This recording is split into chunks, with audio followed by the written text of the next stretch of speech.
Good evening, everyone, and welcome to the zoo. The minions with me this evening, at least thus far, are Tyr Yo. and Adam. Hello. And it is once again a Friday, and not the first Friday of the month, and not a Friday that I get mysteriously pulled away. I am the keeper for this evening, Sanguine. How are all of you doing tonight? I'm fine. Yourself? I'm doing grand. How about yourself, Adam? I'm alive. Always better than the alternative, isn't it? Difference. So Adam is doing splendiferous.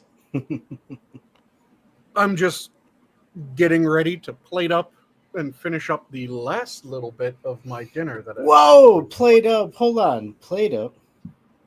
Well, what are you plating up, sir? It is my steak dinner for the evening. So I have a nice about pound or so ribeye that's currently in my sous vide water. Cooked a beautiful medium rare. Just waiting for oil to heat up high enough that I can very quickly deep fry it, like a 24 second deep fry. Mm-hmm. Pull it out. Gets an insane crust on the steak without actually cooking deeper than just the very surface of it. With that, I'm having a very simple cabbage salad, which is just a blackcurrant balsamic vinegar, a little bit of a really good olive oil, and then a mixed cabbage, so green cabbage, red cabbage, bit of carrot, kind of like a coleslaw mix. Okay. Tossed in that with a bit of salt. And then the other main side is a red oyster charred mashed potato. Okay. Which, have you ever had charred mash? No. No. Hold on. What would be the difference of charred mash? Is it more of like an extremely crispy outer layer as opposed to like super, like, is it an extreme on both ends? Or, yeah, With what is it? charred mash, what it is that you take potatoes, you bake them up just like you would if you're making mashed potatoes. If you're making really good skin on mashed potatoes, always bake your potato. Tastes a fuck ton better than if you boil them. Mm-hmm. So you roast them up like normal on that. Then you take those out and you hit them with a kitchen torch and you burn the shit out of the skin. Don't have a kitchen torch. They're cheap as shit if you want to buy one. You can get a kitchen torch for like maybe 10 to 15 bucks. Okay. They're cheap. But anything that gives you fire, if you have a gas range, you can just kind of turn the potato on top of the gas range. Mm-hmm. All you need to do is get the skin completely blackened, charred, beautiful. And then what you do is you slice up the potato, mash it up, and you leave the charred skin on, because when you char the skin of a potato, you get a lot of these really deep umami flavoring compounds that are released by the skin Okay. that then get worked into the potatoes.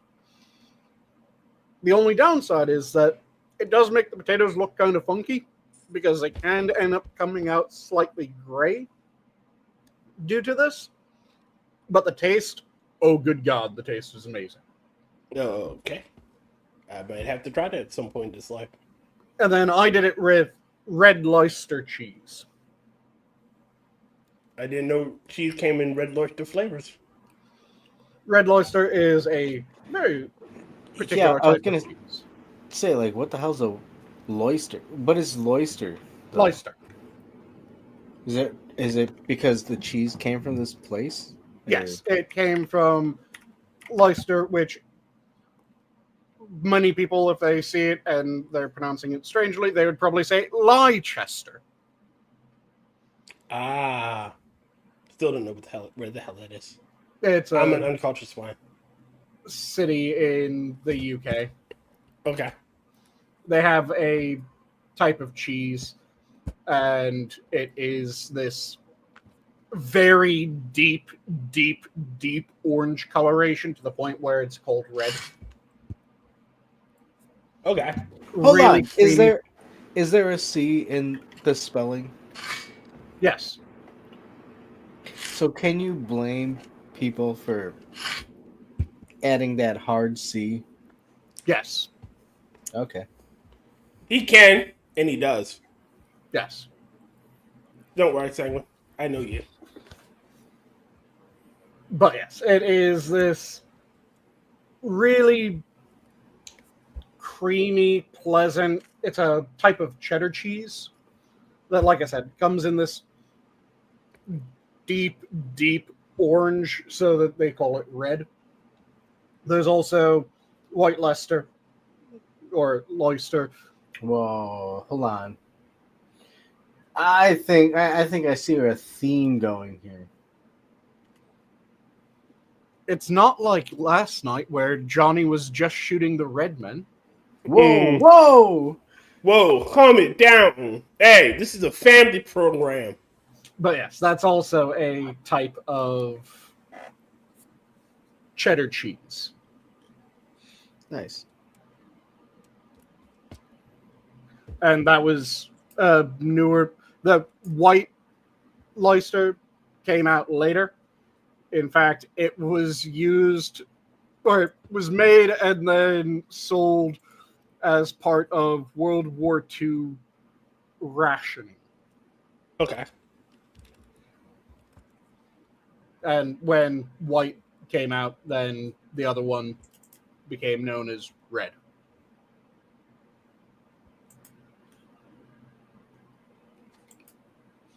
And it was originally colored with carrot or beetroot, which is why it had that deep, deep orange color. Okay, so what kind of like if you were to use it for a sandwich, what would you use? What kind of meat would you use alongside this kind of cheese? Do that with a really nice ham, maybe some sliced apple. Okay. Ooh, ham and apple and this cheese. Yeah. Cheddar and apple go together really well. Ham and apple go together really well. Ham and cheddar go together really well. What Okay. kind of apple though? Like a sweet or tart? Tart. Tart. A green? Yep. No, yeah, I agree too. A green or have you guys had Cosmic Crisp apples? No, I haven't. So they're a new varietal of apple. It's I don't know if my dealer has cosmic green apple just yet. Cosmic Crisp, not Cosmic Green. Oh, cosmic. Well, either way, cosmic. I mean, shit. It sounds out of worldly, man. But yeah, Cosmic It's out of Crisp, this world. they have this deep Really? red skin with these specks of white, which I think is probably why it was called Cosmic Crisp, because the specks of white look kind of like star clusters. Huh. But rather than having the sweetness of like a Red Delicious, Okay. it has the tartness of not quite a Granny Smith, but it's more towards the Granny Smith end of the spectrum. Okay. And it doesn't have quite the same internal texture as a Granny Smith, so it ends up being, it's not one of the grainy apples. I hate the grainy apples. It's still a fairly smooth texture to the flesh of the Cosmic Crisp, but it ends up being slightly softer than the Granny Smith apple. Mm-hmm. Really nice apple. The Granny Smith and that apple are two of my favorites. Okay. Well, I'm not gonna lie. I'm not. Brain Smiths are my favorite. I like a lot of them. I don't like mushy apples. Crab I don't like apples. mushy apples. Yeah. But I like a lot of apples. They're good. Yeah. Apples are delicious. And welcome everybody in chat. How you doing? Welcome, Chatland. How are all of you doing in chat tonight?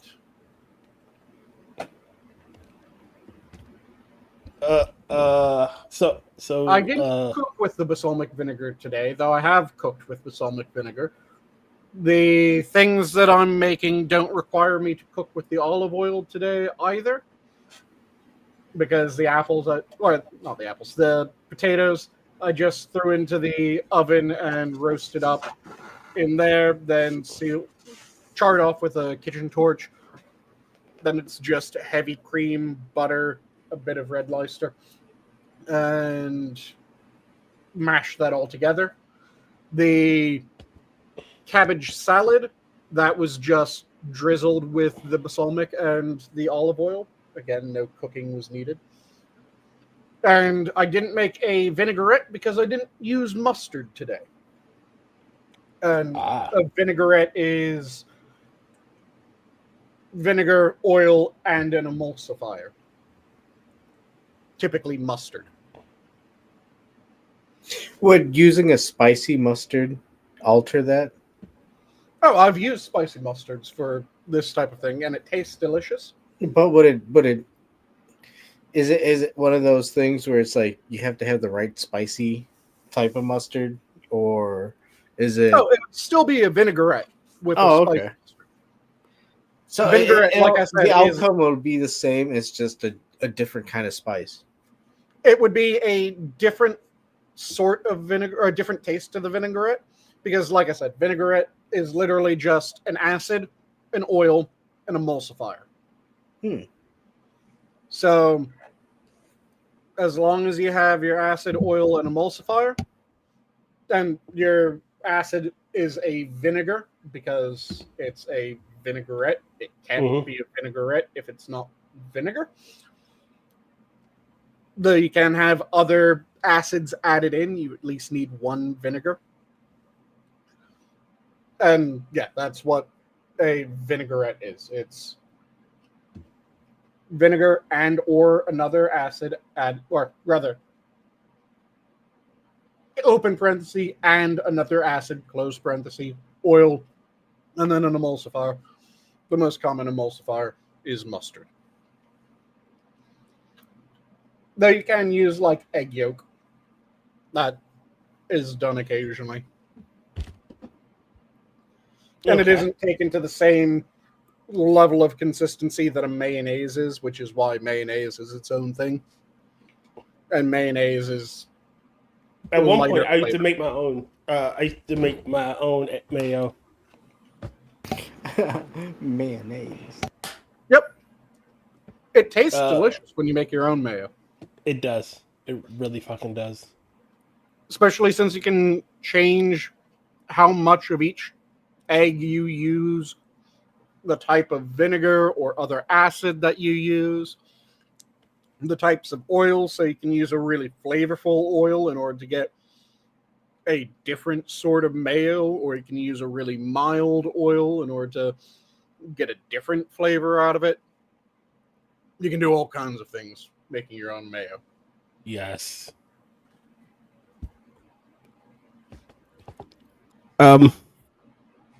So want to jump into the stupidity? Sure, let's jump into topics. You want to go first, Adam, or Shaf? You there, Adam? I mean, what? Did you say you wanted to talk about? Hold on. You say jump into stupidity. What kind of stupidity did you want? I'm looking at like, wait. So I asked, do you want to go first, or do you want me to go first? You go first.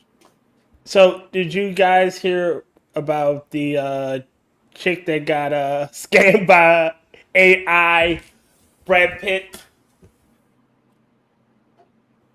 Oh shit! Yeah.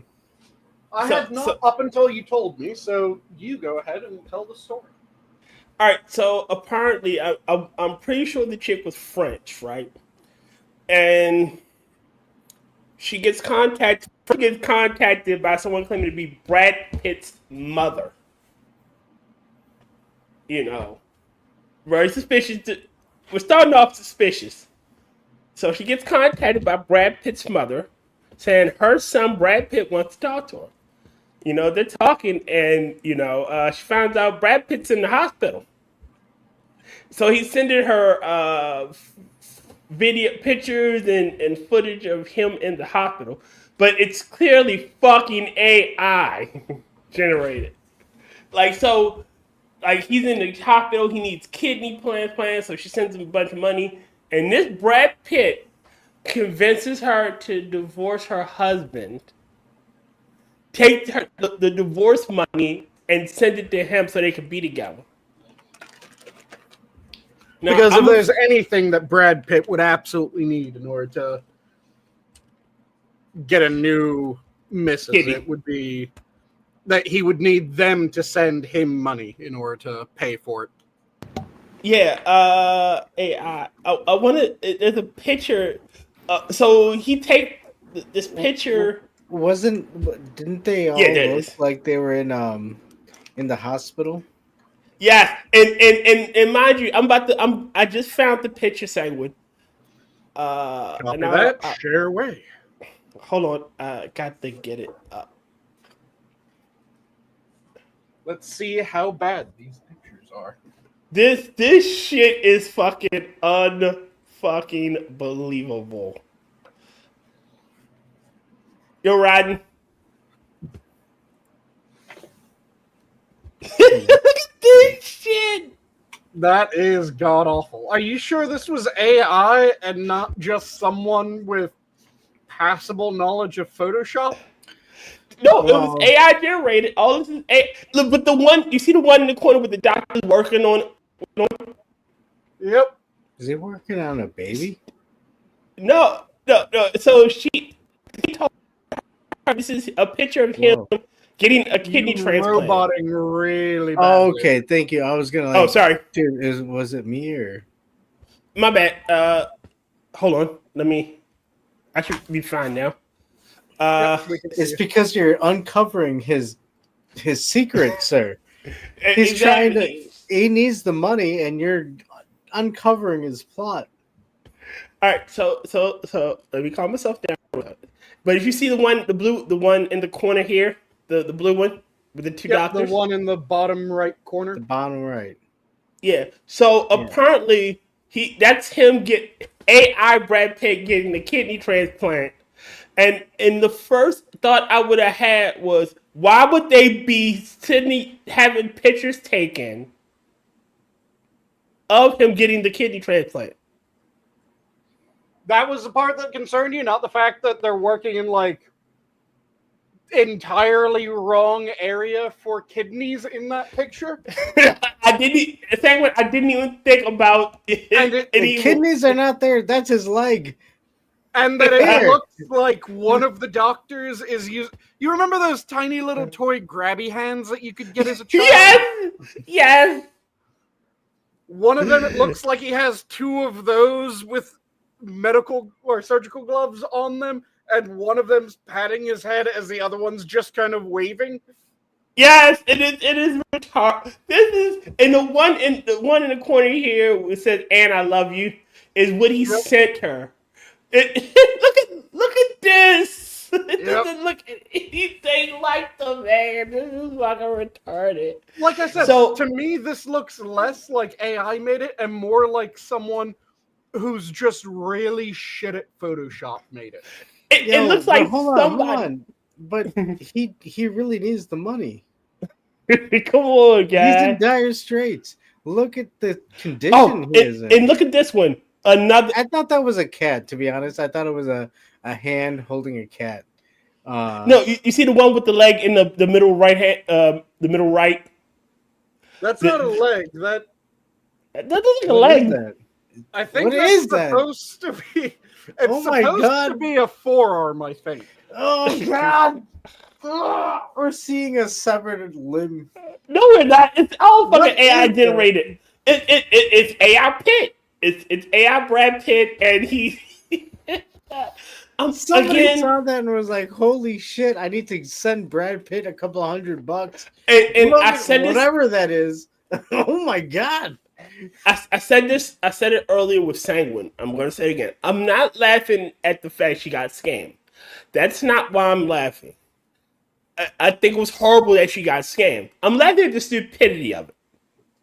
That No, You're hey, let this be a lesson. this was what scammed her. That's what you're laughing at. Not Yes! that she got scammed.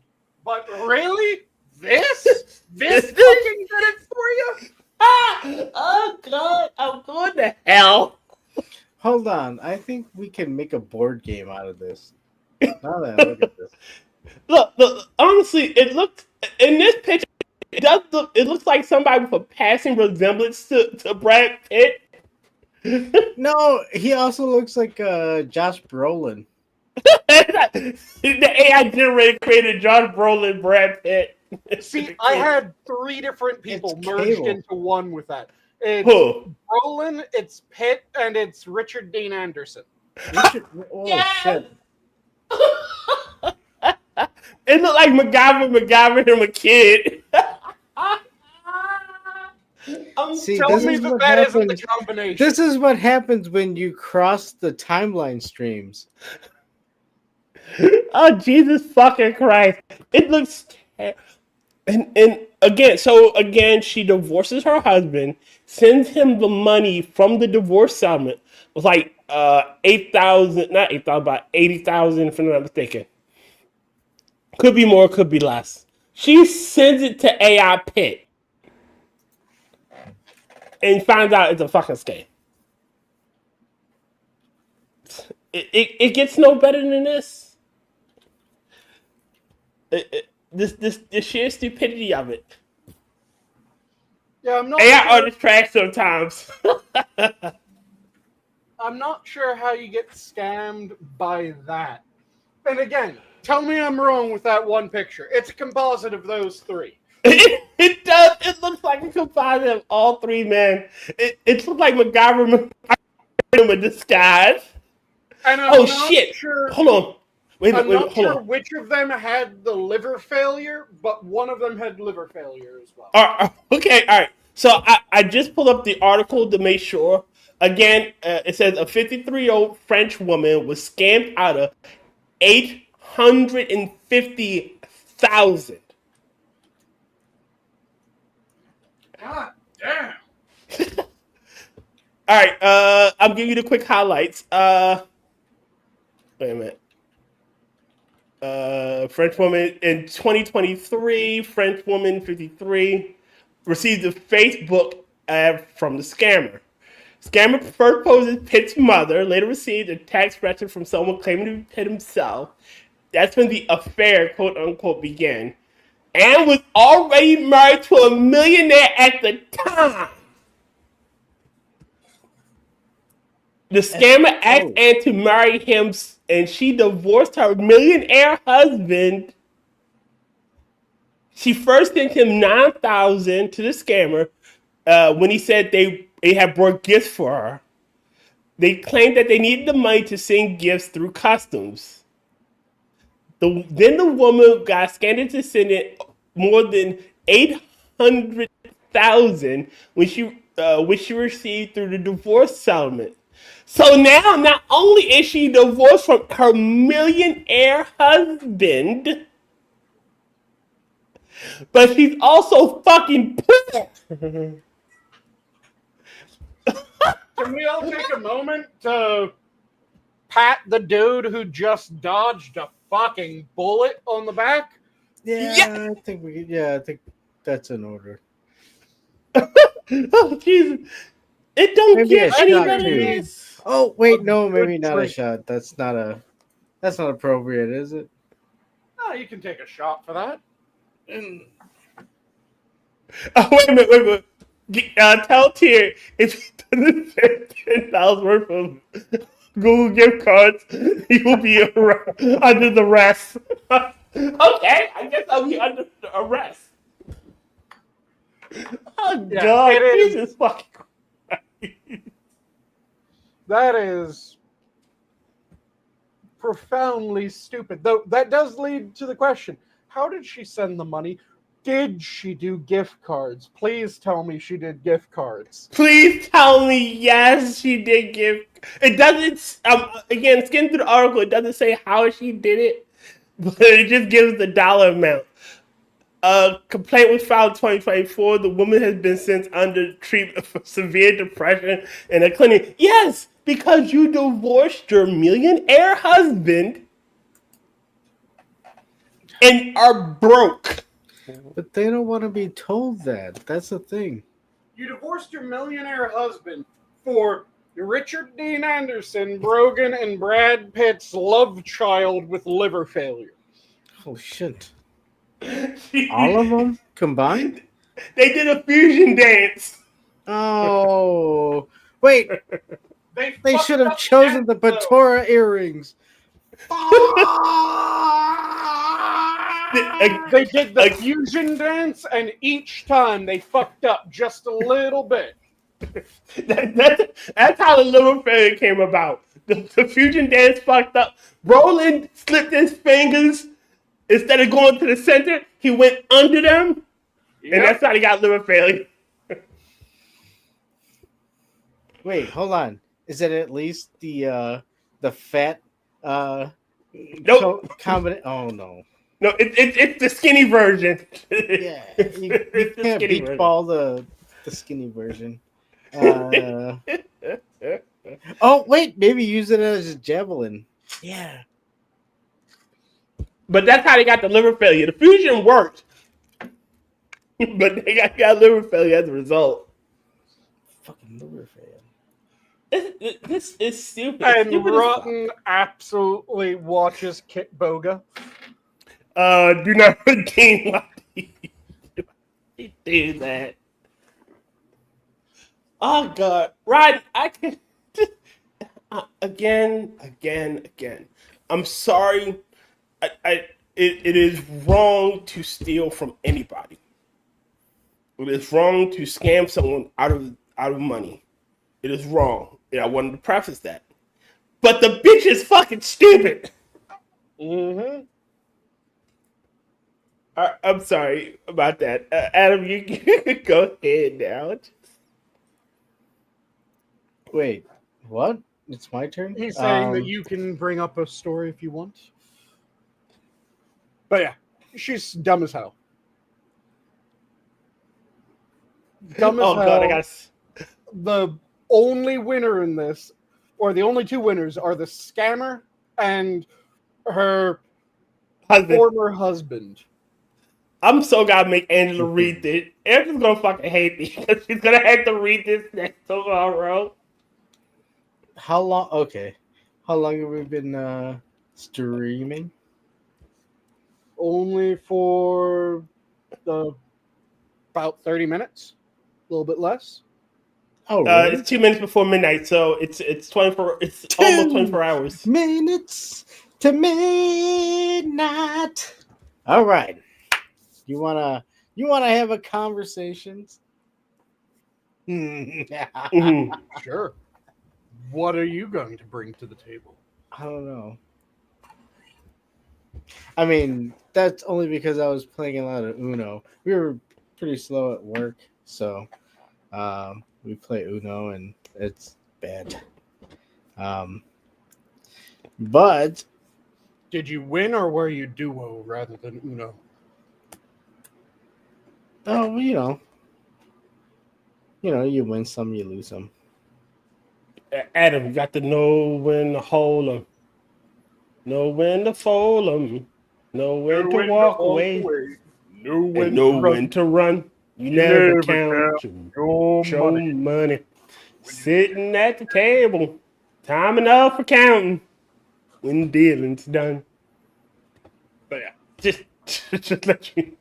Also, why do I get the mental image of a bunch of people in the back of a tech shop betting on Uno games? Well, you know,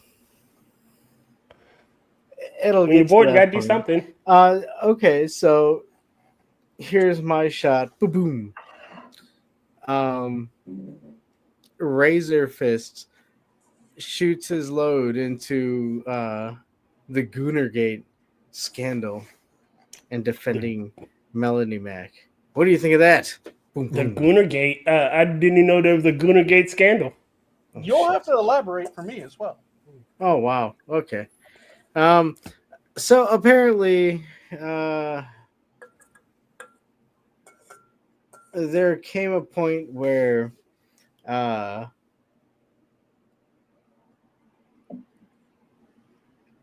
for some reason, Melanie Mac came out against some aesthetics for certain video games, and then kind of grew to a division where people are looking at it. Oh, is that what they're calling the people that are getting their dicks in a twist because there were attractive female models and they were saying, "Oh, it's just everyone's trying to masturbate to video games and that's why they're pissed Oh, off." you're talking about the Sue Storm looking like an actual fucking woman.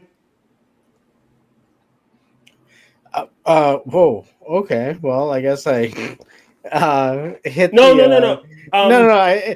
Hold on. I fit the right block in Tetris, and I cleared some fucking. You lines. had a cascade because Yeah. that's what it's called. So okay, yeah. So yeah, Booty and Sue Storm and all this stuff, and people are outraged. So they're calling and it Goonergate now? I guess that's what they're calling it. It's just weird to see it, but no, yeah. The recent thing is Razor Fist came out and said we should focus on better games instead of focusing on games that have a focus on like kind of like Gooner shit type. I don't. Okay, so Gooner is an all collective I'm using in terms term. of like yeah, in terms of like cheesecake. It's cheesecake, but Yep. what the fuck is? Oh my god! All right, so there's nothing. All right, it's not good. All right, I will openly admit to this. When in a game where there is no tangible benefits or drawbacks from being male or female, where I'm not locked out of any kind of content for being male or female, I always choose a female model. That because it's no tangible benefit, and I don't want to stare at a guy's ass while I'm trying to dungeon crawl. You know, No, it's one of those things where it I guess it swung the other way where it turned into we shouldn't have it because there's a whole bunch of different type of body types to now where you're seeing people who are saying, yeah, but you shouldn't be making games where the core part of it is tits and ass. And all it's right. like, So fat chicks. Now, mind you, I say this. I love a fat girl. Yo, I love hey. I love me the thickums. I fat will not bottom lie. girls make the rockin' world go round. I as a black Get on your man, butt, I'm ride. as a black man, I'm predisposed to liking chunky girls. I will openly admit to this. I won't lie. You're roboting However, again. oh, sorry. Let me. You know what? It's probably because Don't I'm look. trying to. Yeah, that's what it is. I'm gonna just turn off Star Trek He online because I brought can't do the shit. AI Pitts story and he's been roboting. Is this a coincidence, Adam? Coincidence? I think Oh not. shit, dude! Am I good now? Are you a glowy? No, I'm not. Am I good now? You're good now. But he might be so- an AI voice. I am not an AI voice. Oh, God, he's retarded. dude! Go, exactly. Holy shit! Wait a minute. Let me explain myself now. It is the land whale who is insecure about her body, who must reduce everything down to sex and not aesthetics. everyone likes something that looks good. Sue I- Storm looking like a woman, like a proper female with a curvaceous body, which the character should have. She's a fucking superhero. She's not going to be sitting around on her fat ass getting fat. She had shit to do. She had to go save the world. She had to be able to run and fight and move. So she would have to look rather athletic and female. Also, She doesn't. it's been a running joke for ages that Sue Storm looks way too fucking good to be married To fucking Mr. Fantastic. to Mr. Fantastic. So He's why are they punching married? way above his league. Because his fucking power is that he can expand any body part. Exactly, but that's beside the point. Beside the point. They're also the group that bring up like Concord and shit. Oh, Concord, suffered because the Gooners couldn't go into these characters when it was way better. No, they looked fucking hideous. And let's get this straight. It wasn't just that the characters looked fucking hideous. Because Pronouns. That's bad enough. It was that rather than advertising the game with, hey, look at our fantastic gameplay. Hey, look at the cool shit that we allow you to do. Hey, look at this. Hey, look at that. Isn't this game fun? No, they didn't talk a fucking single syllable about, look how fun this game is. It was, hey, do you want some pronouns? Hey, Yeah, pretty much. Yo, look hold at on, this hold fat on. bitch. Hey. Oh my! Oh, whoa! Hold on, Let- hold on. Hold on. I got a split topic here because fucking damn. Okay, so what you were saying is they would focus on that. I've seen exactly the opposite, where it's, hey, they're not focusing on the in terms of the Melanie Mac and Razor Fist Where and they all aren't these. focusing all on these- No, they're saying oh, it's not the LGBTQ plus. It's why do these people have to be sexually and all that. Sanguine, tell me what the fuck is that? What is this? Uh-oh. one moment. Let me quickly pour the Sure. scotch I was pouring. What are you pouring for the Pouring homies? scotch. I poured out Oh, what the a fuck! What the fuck is this? shot of Ardbeg Spectacular. That's a Concord character. What the? Is that a man? Is that a woman? Did Buster Rhymes go crazy and get sent to the future? Tell me, what is that? What are So we in looking the at? future, Whoa, Flavor hold on, Flav hold will on, have hold a on. daughter. Hold on, Tyr. Yes. Can I check your skin color? Sure, go right ahead. I just need to make sure because I need to make sure whether or not you're allowed to make comment on. The sure go ahead while flipping to that picture made it seem like you were going, God, here's a who was that? representation of me. I mean, I've shown y'all. There's a picture of me and Rhymes Discord, if I'm not mistaken. Hold on, Sanguine. If that's you shaved, and that's a negative. That is not me at all. I'm just laughing Yes, at the fact that Deadshot's daughter. Exactly. These characters look god awful. Deadshot's fucking daughter. You don't have a bottom pouch. Like, what the fuck is that? oh yeah, it is fucked the way that their characters were looking. And yeah, I would agree that you shouldn't be going, oh, this game has beautiful characters, so play it. But having pretty characters is going to do a hell of a lot more to get people to give Mr. your game a go. I Right. wish that people would be advertising that, hey, here's the story, here's what's going on, this is what this game is. And yeah, show the pretty visuals. Have that shit to draw people in. Because if I was explaining Tomb Raider, I wouldn't just pull up Lara Croft and go, look at the tits on this one. Mm-hmm. I would pull up a bit of gameplay from Tomb Raider, and I would go, so what you're doing is, Indiana Jones? Well, imagine a pistol-toting Tomb Raider instead of running around with a whip. You're still dealing with these massive fucking plots against you from evil forces. You're still dealing with ancient artifacts that end up having weird powers. But instead, you're Lara Croft. You're a Tomb Raider. You go out, you fight against various other Tomb Raiders, against various people that mean to use the things against the world for world domination and shit like that. And great evil.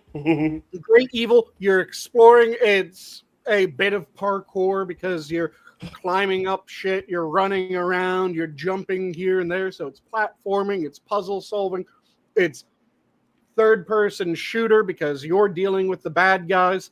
This is what the game is. And yeah, they would be Lara Croft. I don't have to say, look at the tits on her.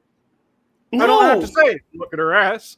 But having Lara Croft there while I'm explaining the game, fuck yeah. I want that sort of advert again.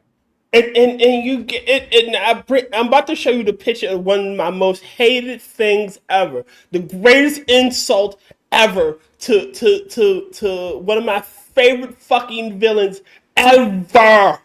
A side salad. No. Oh. What? This bitch here. Yeah, turning Cobblepot into a woman. Yes. And when there are great female villains who don't get to shine. Again, Rocky Rocket. Fucking Silver Sable. Fucking God damn it. Not Silver Sable, Red Claw. God damn it. Wrong one. Red Claw. You didn't have to take but you didn't have to take a male character, turn him into a woman, and then give him the worst fucking name in God's creation. Oswalda. Yep, Oswalda. And you know about the new Spider-Man, your friendly neighborhood Spider-Man? All right, so they have, I don't think I've heard. They turned Norman Oswald black. They turned Harry Oswald black. They made him look like a metrosexual, so he's probably gay or trans. And the worst part ever. Now, again, this is because I'm a fan of this series. Hold on, is that? Do you notice that too? I think that they are going to do that for the character. Yes, they're probably going to turn Harry.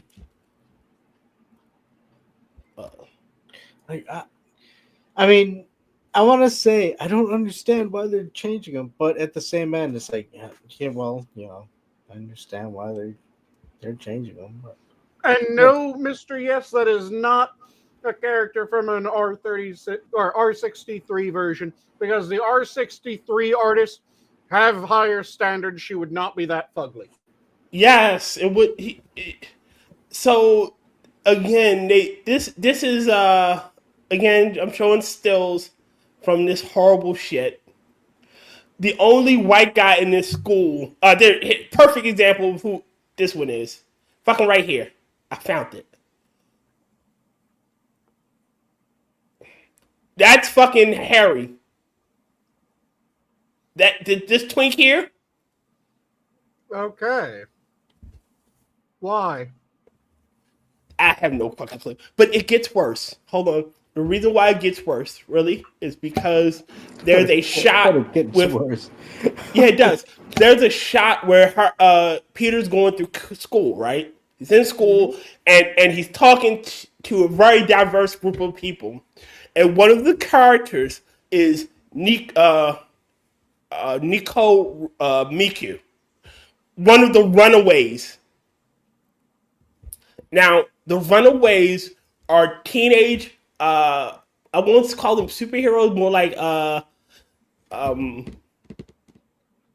not anti-heroes per se. They just do good because they can do good, if you will. You know, because their parents are fucking evil, and they decided to bring down their parents. Okay. Mind you, Rebelliously good. yeah. But all right, so they're supposed to be kids, not teenagers, barely in high school. Mm-hmm. If they're with Peter Parker, that means they're the same age, which is in fucking pop because in their comics, Spider-Man had to deal with them at one point. Mm-hmm. So you destroyed another one of my favorite groups, the Runaways. Because they're diverse and you wanted to have an Asian chick in your goddamn fucking story. Sorry. Damn. Sorry. So Mr. Yes says Earth 11 is the name given to a reality in which the superhuman populace are the reverse sexes to the superhuman populace of New Earth. Mhm. Earth 11 is part of the 52 multiverse. I still hate it. I hate it all. Like they're taking superficial elements. They're taking with so they pull from the pages of Spider-Gwen's comics where she is the same age as Johnny and Sue Storm. Again, it makes no fucking sense. Certain superheroes are getting younger and younger, and it's fucking stupid. It's a writer comes in and they go, well, I want to tell a story about Spider-Gwen and Sue Storm, but I want them to be the same age. And rather than going, well, they aren't. So either you're going to have it be something where it's time travel, and that's how you get them to be the same age. One of them time traveled, and you either have current Sue Storm talking to future Spider-Gwen, or you have current Spider-Gwen going back in time and talking to Young Sue in the Storm. past. Okay, hold on. Well, okay. I'll go and say, personally, I don't see it as a bad thing, considering we're talking about. A flowing timeline. I get it. No. We're talking about comic books in general. So, if there was a writer who wanted to, create this story, and then they found an artist to work with them, and they produced this book, I don't see it as a bad thing. I mean, the issue comes in, oh, is it canon? Well, no, it's just a book. It's a comic book. Yeah, but the problem is they're making shit like this official canon instead of having it being side stories. That's where, leave it as it's just a book. It's and again, I'm not like, so I could understand that even argument if it was pitched as a what if, but if it's not being pitched as a what if, hey, what if Spider-Gwen and Sue Storm were the same age and they were friends? Sure, you can do that what if, no problem. If it's not pitched as a what if, then you have to go, okay, can this work in the world as it currently is? No. Okay, what is the least damage that I can do in order to make this happen? If I really want this to be my story, and like I said, the way that you get that to happen, time travel is already a thing in universe. So you have one of them time travel, and you end up with that they're the same age, and you get to see them being friends and doing something together, but you don't break any of the other canon. And that's the way that it should work, where rather than it just being, well, this is what I want to write, it should be, okay, you want to write that? Yes. How are you going to make it work? Well, I'm just going to do it. No, you aren't. That doesn't work. You need to make it work. You need to come up with the justification. How is this happening? Given that Sue is X number of years older than Gwen, you need to come up with how that X number of years is bridged, unless this is just a what if. And if you want it to be a what if, fine. It's a what if. It doesn't happen. Make it a daydream. Hold on. In the comics, with them at the same age, Sue and Johnny are villains looking to drive out the other superheroes as well. So they will be be more pot. The fuck. Are you telling me that they gave them a dumbass reason for being villains? And even then, again, the only way Johnny and Sue have their powers, they are adults because they get this. It was an accident in space flight. Mm-hmm. They get hit by I want to say not the power cosmic, but they get hit with the cosmic rays. Mm-hmm. They are mutates because of a space accident. So that without them being adults, they can't go to space. It does not math. And even then, they're fucking adults. They wouldn't care about being popular. Mm-hmm. It's the small thing. It's one single thread being pulled that unravels the whole picture. Yeah, if you want to have a character that has their powers, make a character that has their powers that's not them. Yes, like there are invisibility force fields for Sue Storm essentially, and fucking living Inferno. There are a shit ton of superheroes and villains with that power set. You could have took anybody. You could have made Nova. They're influencers. Really. That is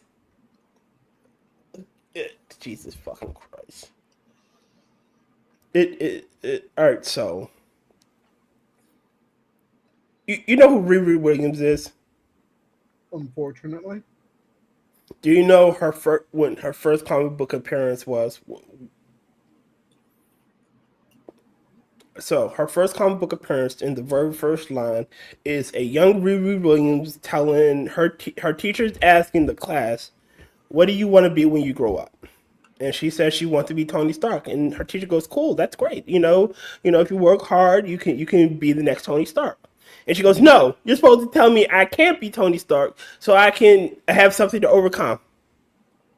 And her teacher, this old white lady, is exasperated. She goes, "You can't be Tony Stark, you for some odd reason." Mm-hmm. Why? And then it goes, "Watch me." Her first introduction is her being an insufferable bitch. Yep. And then she only gains her powers by fucking stealing them. She doesn't. She just. She gains her shit by stealing it. That's one of the things that drives me crazy about when they make these god-awful characters. These god-awful they don't earn them. Don't just not earn them. But what would be more stereotypical and more, well, look at what they're doing, than having the black person steal their shit? And then claim that she's smarter than him because she stole his tech and slapped some tits on it. Yep. You want to show that she's actually smart? You want to show that she's actually able to do shit? Have it be that she makes her own shit. She can look at his and, like, footage of one of the fights that he was in and try to reverse engineer without actually having the part there and reverse engineering it. Mm-hmm. And then have her make a version of it.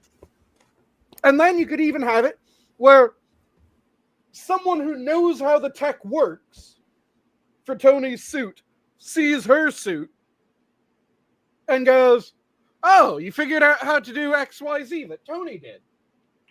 And she goes, "That's not how I did that. Wait, how did you do it?" And I mean, if you it's a ask different me, method.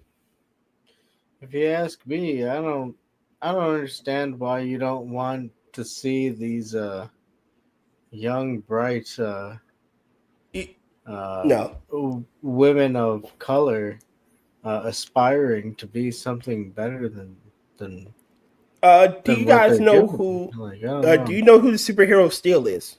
Mm-hmm.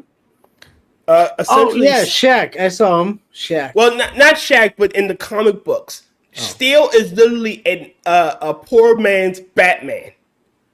He literally built his own fucking super suit and can stand toe to toe with most Krypton. Well, not most Krypton, but he can still do shit to the level that Superman allows him to wear the symbol of the House of L.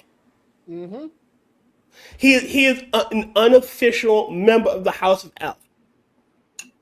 You know, and he's not super strong. He's not some other alien being. He's just a regular human who built a super suit, and he stands up for truth and justice. And Superman, like, hey, okay, cool, wear my symbol. You are an official member of the super family. And his suit works differently than Batman. Yes, It isn't that Steel snuck into the Batcave, it was a good movie. stole a bat suit, and then went, "Okay, I'm just going to modify this." I'm gonna make it fit a woman. He goes, "Okay, I want to do this. I'm mechanically and technologically gifted to an insane degree. I want it to be able to do X, Y, Z. How can I get it to do it?" He figures it out and he makes it.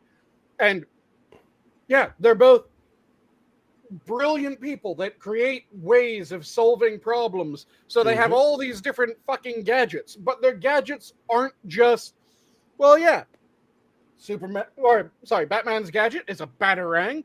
Steel's gadget, he has a fucking hammer. Batarang shaped as a hammer. It's not like he stole his tech either. He has the Batmobile, and Steel has a Batmobile shaped as a hammer. Yeah. It isn't just that he ripped everything. No, they function differently. So again, you could have that moment of Batman and Steel comparing their tech and going, "So how did you get that shit to do that?" And they went, "Well, it's rather difficult, but I did X." Oh, I wanted to try that, but that was causing me too much trouble, so I went for this method. Oh, you did that? Yeah, that's cool. And you could have a meeting of the minds. You could have them where he sees what they can improve their tech based on the exchange they're having. Yep, and you could have this mutual respect form because we're both gifted. And it could be that one person struggled to do one method, so they went for a different method, and the other person at a different part struggled with one method and they went for a different method. And the other people took the branching paths each time. So they have complementary specialties. Mm-hmm. And they can actually work together. And that is a fascinating way to make a character. Like I said, if you wanted to have Ironheart work as a character, don't have her steal her shit. Have her make her shit from the ground up. Yeah, she can look at footage of Iron Man fighting, and she can be trying to figure out, well, how can I get this to fly? But rather than having her make it fly in the exact same way that the Iron Man suit did, have it be that she came up with some other fucking method. And even then, it would also show amazing growth. Like if she's testing out her tech, she gets bumps and bruises, and she breaks her arm, but she sits there, she's crying because she wants to quit. But then again, she goes, "You know what? I can do this." It shows character growth. It shows that she's tenacious and she's strong, and she has the courage and the will to be a hero instead of just stealing her shit and she's smart. No, the fuck she isn't. She's a good thief. That's all you proved with that. She's a good thief and she can tweak something. She can add tits to a suit. Hold on. I have a question. Mm-hmm. So who do you think the end boss will be for the movie? I mean, for Ironheart. Hold on. For Ironheart, who's the end boss? And thinking about Iron Man, the end boss was the corporate boss who wanted that shit for himself, The end boss is Tony Stark. Oh, shit. Oh, if it was the way that I made it, yes. what I would have is that I would have it be one of Tony's enemies that is really good at retooling their kit. So Tony and him are constantly retooling. I can't think of which one would be a good one, but it would just be one of the enemies that kind of refits his kit in order to deal with Iron Obadiah Man. Stone. That would Obadiah work. Stane. Yeah. Yep. So you have that where he's designed his suit around countering the way that Iron Man's suit does shit. Mm-hmm. And then he squares off against Ironheart, and he uses his device and is able to stop the Iron Man suit from flying. Shit. The suit's still flying. Because, again, she didn't do the same method. So, he's trying to fight her as if she's Iron Man. When she's not Iron Man, her suit doesn't work the same as Iron Man's. And it's still a challenge because he has advantages over her, but every time that he thinks that he has this magic bullet that's going to take out the fight, that's going to just completely eliminate her, it doesn't fucking work because her suit isn't the same. And it would be this, holy shit, I'm having to fight someone different. So the concept is just basic in general. Say Metallo fighting Batman. He couldn't just whip out kryptonite and expect to stop Batman. Yep. It won't work on like your usual tactics of I have ability to counter everything Superman is. I can just whip out my kryptonite and he's weak to it. Beautiful example of this is from the old school Batman cartoons. Mm. I think it was Bane did this. There was wait, the one like Scooby-Doo where Batman was in Scooby-Doo? No, I'm pretty sure you're thinking of the one where Batman gets taken over by Brainiac's nanomachines and Superman poses as Batman. Yes, he poses as Batman and Bane is just ready to throw down because Bane is fucking Bane. He can break Batman's back. And he throws a punch full force at Batman. And Batman fucking eats it. Yes. And he's like, what the fuck? And Bane is just looking at it like... and Superman just takes Bane apart. Yes. It's the same in the same episode. Fucking Mad Hatter is fleeing from Batman, Superman as Batman and Robin, and he fucking wait, man, how the fuck did you do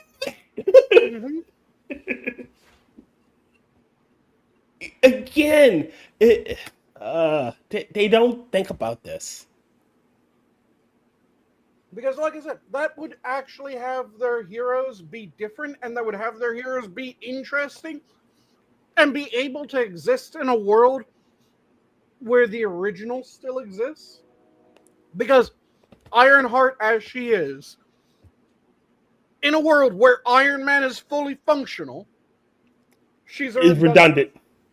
It's like fucking in a world where Spider-Man exists, fucking Miles Morales is redundant. Mm-hmm. Redundant. And a lot of his villains are retooled Spider-Man villains. Yep. Whereas if you make them function differently, then they can both exist in the same universe. And it isn't just, oh, I got bootleg today.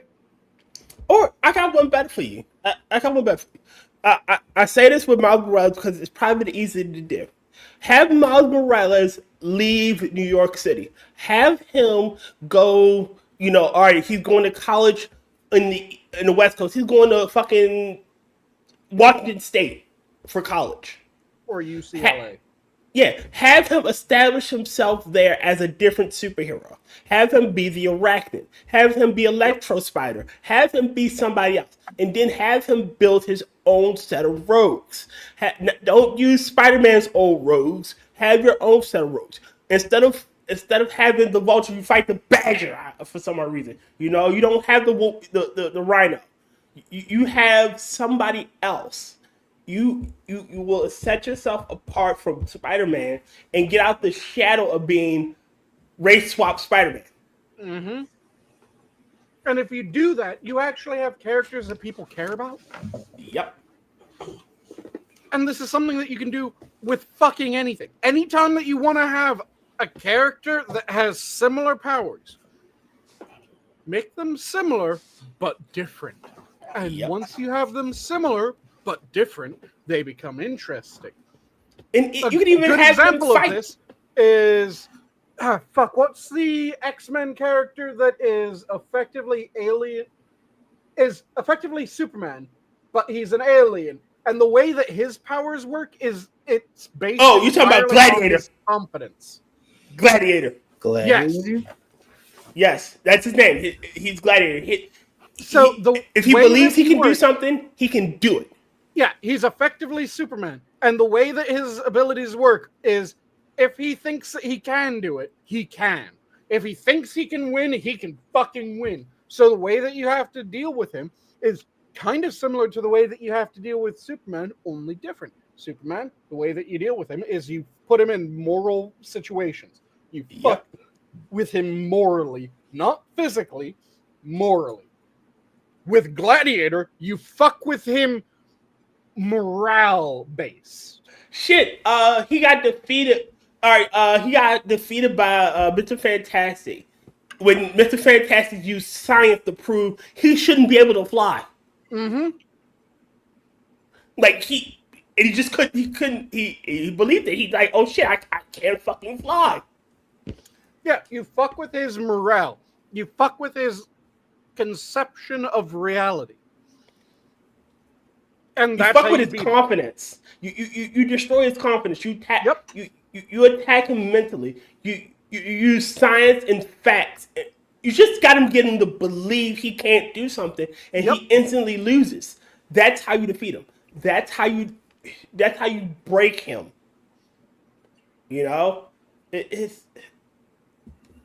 And he's a great character. People love him. Yeah, because he's interesting. He isn't just, well, he's Marvel's Superman. No, he's not. He's the Gladiator. He's his own fucking character. Yes. Because his powers function differently. He works differently. He can do the same shit that Superman can, but it's different. And when you have that ability, when you can make a character that's the same but different, that's where you can get someone who actually gives a shit about your character. Again, I don't have characters like fucking She-Hulk. Mm-hmm. When She-Hulk was just Lawyer Hulk, she was interesting because here's a situation where she can't rely on her physical strength to do shit.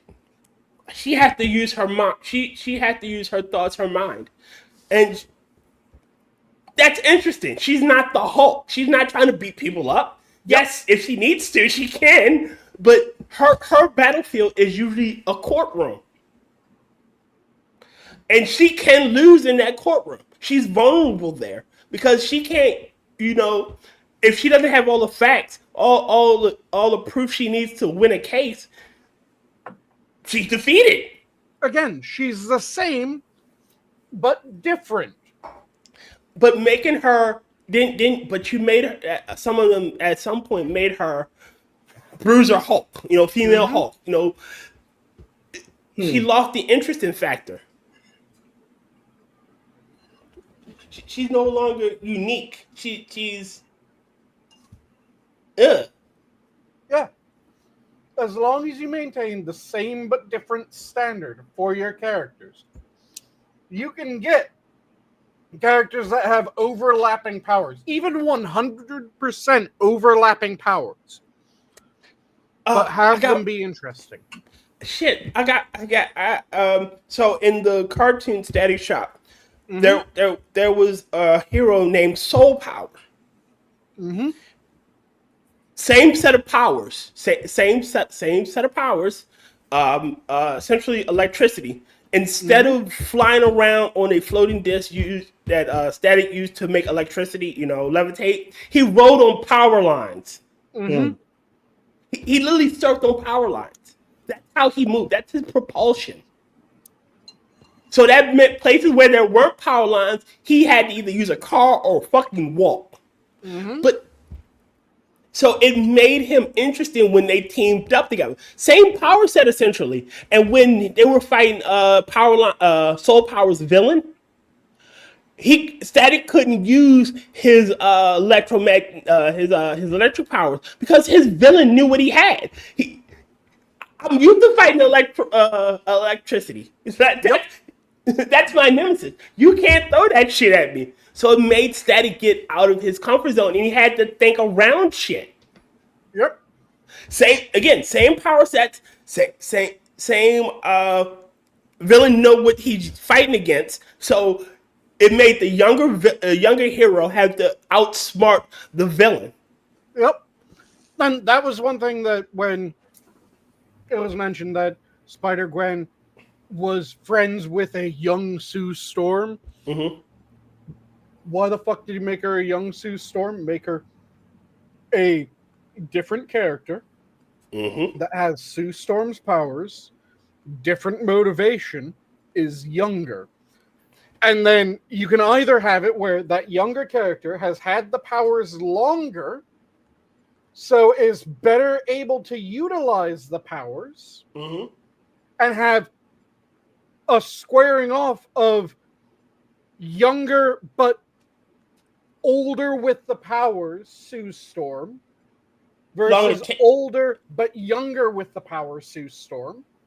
Yeah, that'd be great. And the older but younger with the power of Sue Storm has to think through this a little bit more than she's used to, because this other person knows the powers. Or you could have it the other way around, where older Sue Storm is also older with the power. And it's younger with the power of Sue Storm that's also younger, squares off against older Sue Storm, and she has the experience. Confidence of being young and thinks that, oh, I'm just going to toss her aside. And then she gets absolutely fucking bodied by older Sue Storm, who knows how these powers work. And that's how you can get a lot of these things to work. If you have a younger version and an older version, make the older version more experience. Exactly. Because there's a reason why the phrase, beware an old man in a game where young men die young. Yep. Because experience fucking pays. And again, like if they were using a similar power set with different characters, because they have to have a different order. Yep. Because again, the Sue Storm has to be an adult to get the power. Like she can't be a teenager. You can't go to space as a teenager. Yeah, but I'm saying that if they both had the same sort of power through different means. Yes.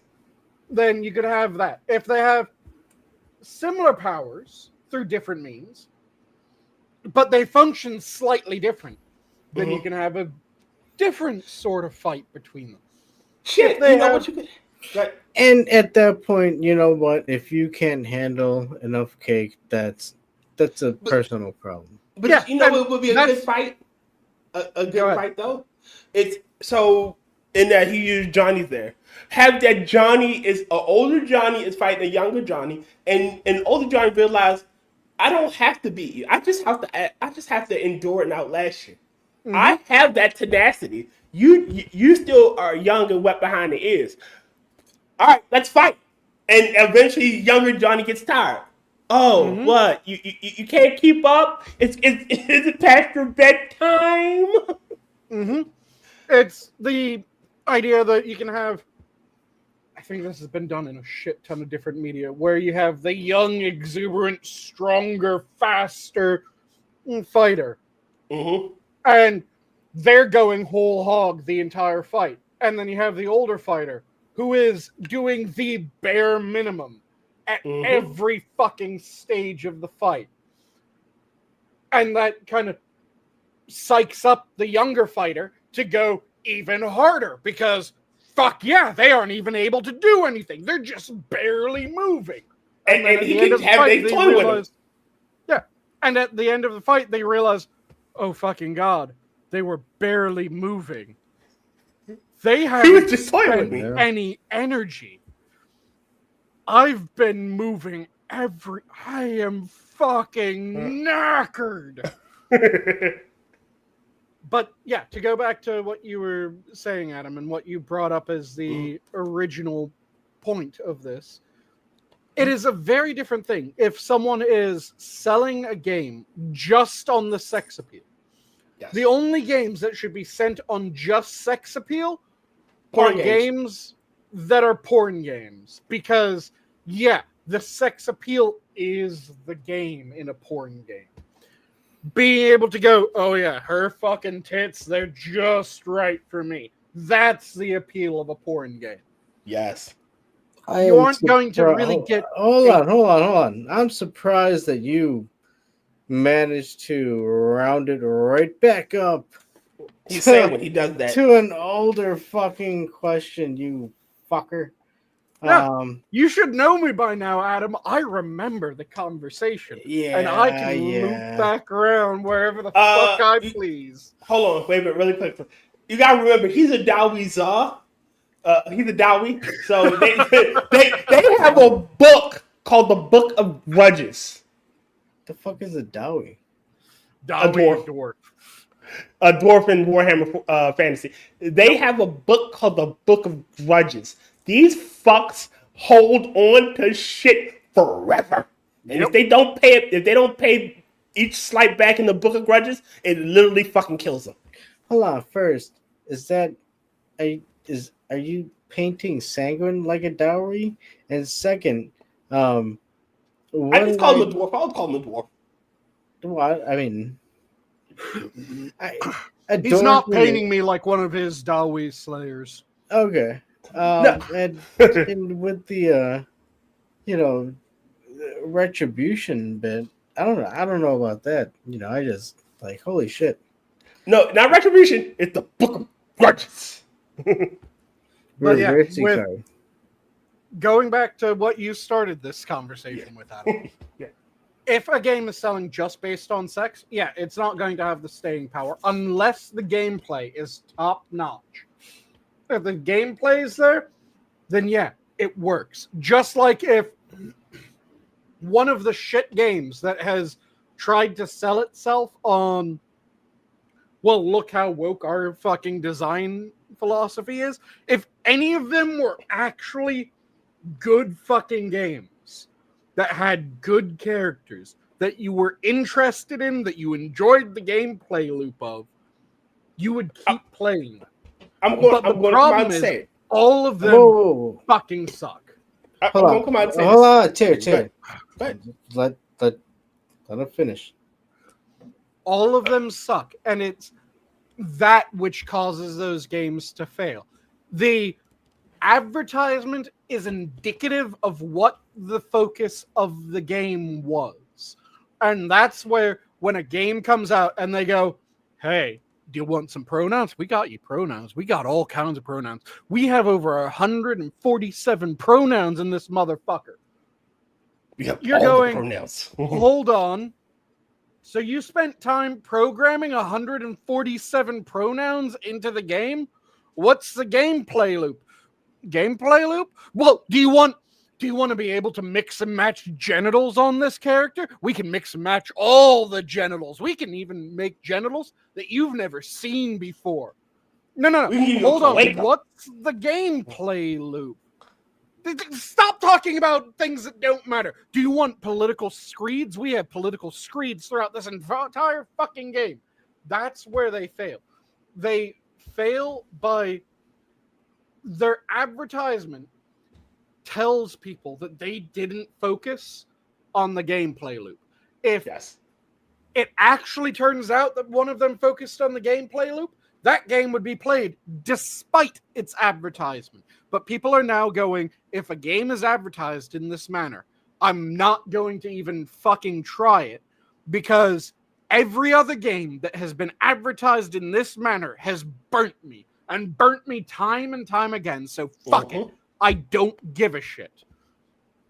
And if games that advertise based on just sex do the same, they'll get the same response of, I don't fucking care how sexy your characters are. Your gameplay loop sucks. The game sucks. I don't give a shit. Yeah, I'll look up your characters to masturbate to when I want to, but I'm not going to play your fucking game. And again, the only game that can get away with that is a porn game. Because a porn game that advertises on, we have the sexiest characters, that is peak porn game. Because that's what you're playing a porn game for. Not the gameplay. Yep, if a porn game has amazing gameplay, that's an added bonus. Yes. The main thing that you're looking for is how hard it gets you, how wet it gets you, how turned on it gets you.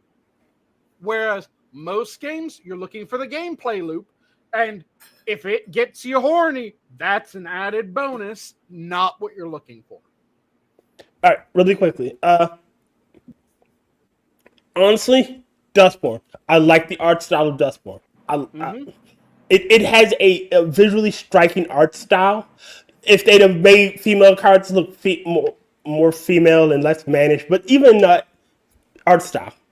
Yep. Story fucking sucks. Yep. Have you ever played a game called Xenogears? Yes. Xenogears has a amazing fucking story. Amazing. The gameplay is okay up until like the beginning of the second disc when it becomes like a fucking hallway simulator. Yep. But because the story is so fucking compelling, so fucking amazing, I played through that game and it is by and large my favorite game of all time. Yep. And yeah, that's the thing, that if a game has either killer gameplay or a killer story and or killer gameplay, then you're good to go. Your game will get people that are excited to play it. If the only thing about your game is we have the most pronouns of any game on the market, who the fuck cares? If the only thing about the game is, well, we have amazing graphics, who the fuck cares? Graphics are important, don't get me wrong. There are games that are brutal to play because their graphics are shit. But that story is worth it. Like some stories, Yep. I can play a shit game with a great story. I can't play a great game with a shit story. Yeah. I mean, sometimes you're playing a game because you enjoy the gameplay. And you're not even paying attention to the storyline. So I got one for you. If Sanguine, have you ever played Beyond the Beyond? I've not played that one. Beyond the Beyond had a programming error. It made the encounter rate fucking ridiculous. Mm-hmm. And by ridiculous, I mean in an average RPG where you take at least 30 steps, you there's a good chance you'll have a random encounter. Mm-hmm. In that one, you take 10 steps and you'll have a random encounter. They give you the strongest character at the time in the game, but he has a powerful paralysis effect. That means there's a one in every 5 turns he may attack. Mm-hmm. Strongest character in the game. He could one shot a lot of monsters in this game. Mm-hmm. Oh. Powerful fucking curse keeps him down. The dungeons are so fucking linear that it's ridiculous. You have to go down at least 10, 20 floors in one dungeon to get an object that requires you to create a new path that goes up another fucking 20 floors. Mm-hmm. And my. it's save point intensive, but the story is fucking good. Mm-hmm. Good But fucking as an story. example of a game that has no story, but the gameplay carries, Tetris. Tetris. Exactly. Pac-Man. And it can can be get- very aggressive too. You don't want to get too aggressive with Tetris. Fucking You can Dr. have Mario. games- Yep. You can have games that have fuck all story, but the gameplay loop is solid. You can have games that have amazing stories and everything else is meh. What I have not been willing to play is a game that just looks pretty. Yeah. And I sure as shit am not willing to play a game that looks hideous and has nothing else. Oh, if it looks hideous, yeah, why waste your time? Mm-hmm. Hideous is where Dustborn, sorry, not hideous. Bad story and gameplay is where Dustborn fails. Fucking hideous is where fucking Concord fails. Hideous and terrible story is where fucking Dragon Age, the Queer Guard failed. Veilguard. It All failed. the characters are Which one was the arena game? Was it Concord or the Concord. arena. Concord was yeah, Concord was the arena. the one Mhm. where it spent like a really high amount of money and Damn near nobody $1 played it? billion, closer to $1 billion than yeah. And now look at Marvel Rivals. Yep. The difference is that Same Concord day. had gameplay, terrible visuals. And story. Well, Did it have a story? I remember a lot Or of for what it was. criticism was, well, the reason it failed was because people are tired of this type of gameplay. Yep, No, and it's not that. clearly isn't the case because when you look at its competitors, Yes. Valorant didn't really fall. Valorant has tight gameplay. Overwatch was still around. Yep, Overwatch 2 is still around. Valorant's still around. Marvel Rivals is still around. The difference is Marvel Rivals has every fucking character has goddamn cake. And they're Valorant- all different. Listen, I am all in support of cake. Yep, if you like booty, go to Marvel Rivals. Every goddamn character has just ridiculously has caked opened. out bakeries. Mhm. And that's not just female characters. That's male characters and female characters, which is part of the reason why people just laughed at the criticism that, well, this game is over-sexing female characters. One of the most common responses that I saw to people claiming that was other people going, look at Venom's ass. Because the male characters were ridiculously caked up as well. There's a photo I want to show you guys. It's just it's not to do with anything we said, but talk to you guys made me think of it. and I really want to. But yeah, the Let me look. Okay. reason why Concord failed is not just because it had ugly characters. It's that it had ugly characters and nothing was better than any of its competitors. So why would you play a game that at best tied on every other feature, but was a downgrade in visuals, when you could play a game that was just as fun, but an upgrade in visuals? Mm-hmm. Or more fun and an upgrade in visuals. That's why Concord failed.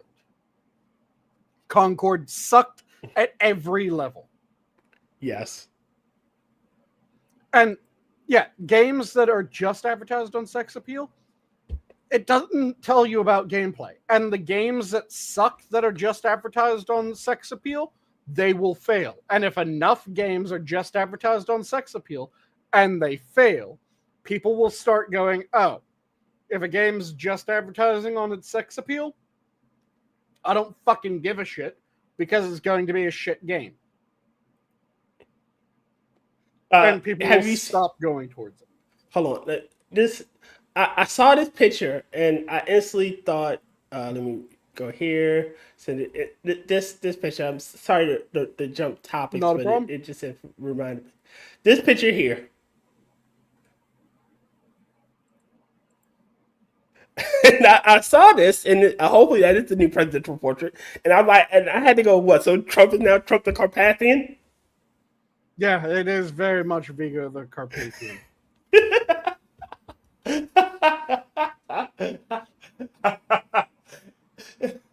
So in 50 years, in about 100 years, he's going to inhabit a goddamn portrait of himself in a goddamn museum. I am Trump, the Floridian.